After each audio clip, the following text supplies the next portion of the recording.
For the better part of the last year and a half, the airport connector in Warwick has been a maze of orange barrels and jersey barriers, giving a not-so-friendly welcome to passengers and visitors to TF Green Airport. During that time, TF Green has become a hot airport, recently ranked by a national travel magazine in the top 10. Passenger traffic is up, and 4 new airlines are providing service after the completion of a runway extension project decades in the making. Even the New England Patriots announced they'd be parking one of their Boeing 767 team planes at the airport. But the Uber and taxi drivers hear a familiar conversation when they pick up or drop passengers off. They ask about the ongoing construction. Quote, and it seems like it's going to never end, Uber driver Dave Ransom told the Hummel report. They had barrels up long before the construction began, and often you might see 1 or 2 flaggers out there. You'll see days where there's a single police car there, but most of the time, there's no activity. It's just a mess. The Airport Connector project began in March of 2016 and isn't scheduled for completion until next year. A 2-year window for what looks like the repair of 3 separate bridges along the mile-long stretch of the highway. But the Hummel report has learned there is a reason for the apparent lack of activity along the connector.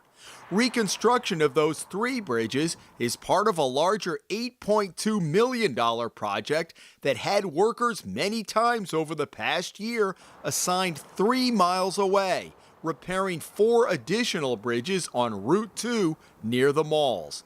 The entire project, including a total of 7 bridges, isn't scheduled for completion until next summer. Could we have designed it differently and phased it differently to compact the time?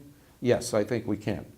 And we're doing that now with our new projects. During a wide-ranging interview last week, DOT Director Peter Alviti said the department had already sunk nearly $500,000 of design work into the 7-bridge project when he arrived as director in early 2015. The main reason for bundling so many bridges was economy of scale.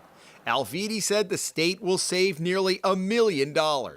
But that has left motorists at times wondering why the route to the airport is a work zone with seemingly no work. Activity picked up significantly late last month after we started making inquiries.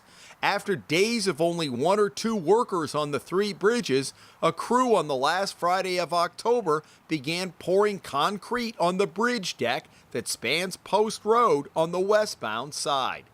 DOT traffic counts estimate the airport connector carries 36,000 vehicles a day.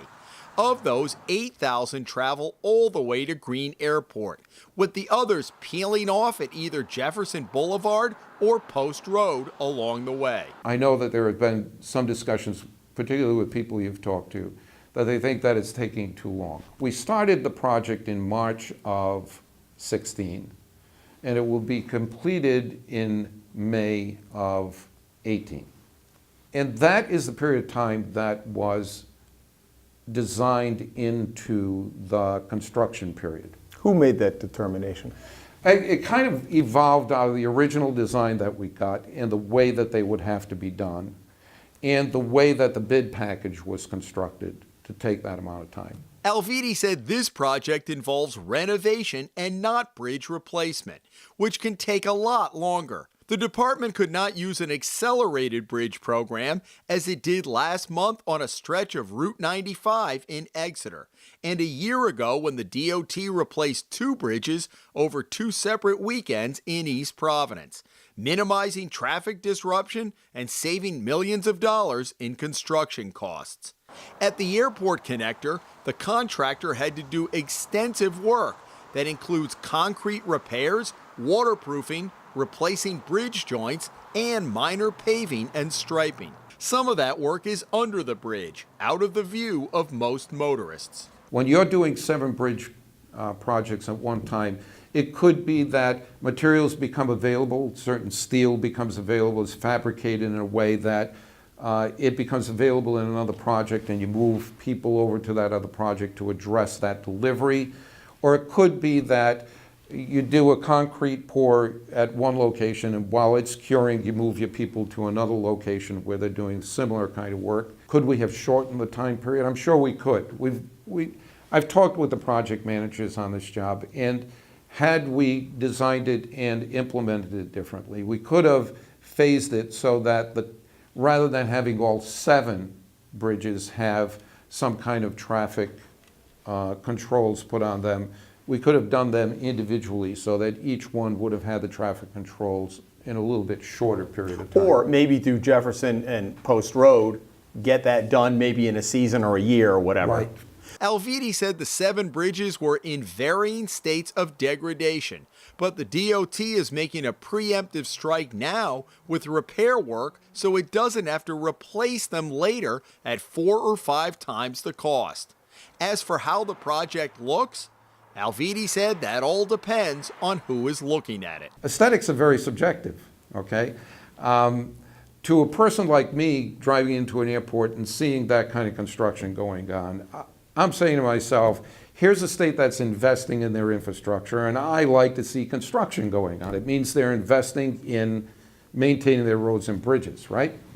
To others, the mere appearance of a cone, because it's a different color or whatever, it could be distracting and may not be as aesthetically pleasing. We understand that. Alviti noted, and the Rhode Island Airport Corporation confirmed they have received no complaints of traffic backups that have caused any passengers to miss flights.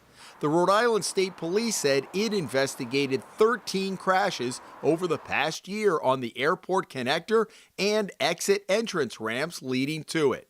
Alviti said this project has made him and the department rethink their approach going forward. What we could have done in this case is put requirements in to phase the work so that concentration is on maybe 1 or 2 bridges instead of 7 all at once. The high visibility bridges. And then phase after those, in other words, have a sequence. So say, do these 2 first, and then these 2, and these 2, and put kind of milestones for the completion of each one that would still get it done in that 2-year period, but the disruption in any one area would have been shorter lived. The good news is the project is on time and on budget.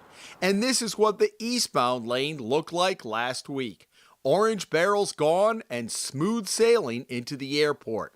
A reprieve until work resumes again in the spring. In Warwick, Jim Hummel for the Hummel Report.